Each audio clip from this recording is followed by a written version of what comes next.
Right, 16 over 3 root 5 in the form of a plus b root 5, where a and b are integers to be found.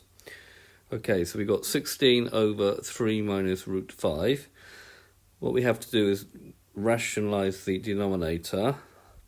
So how to do that, you look what the denominator is. You've got 3 minus root 5 here, and then multiply by 3 plus root 5. So you change the sign, whatever it is here.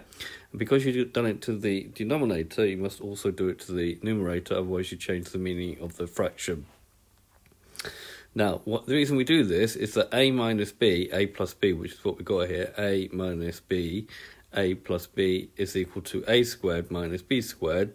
So it removes any square root sign in the denominator, which is the whole purpose. So we're going to have 3 squared minus root 5 squared.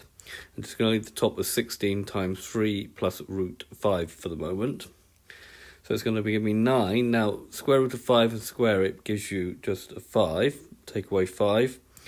Again, we're going to leave this as 16 times 3 plus root 5. 9 minus 5 is 4, so we've still got 16 times 3 plus root 5. We now simplify. 4 goes into 4 once and then into 16 4 times.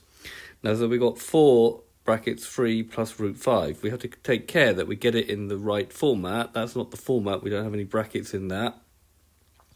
So we now multiply out the numerator. We forget about the denominator because it's 1.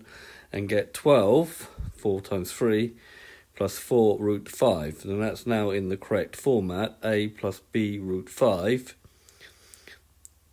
You have to be careful to make sure when you do a question like this at A-level that you get it in the correct format at the end, that you don't write out a factorised version, otherwise you will lose a mark.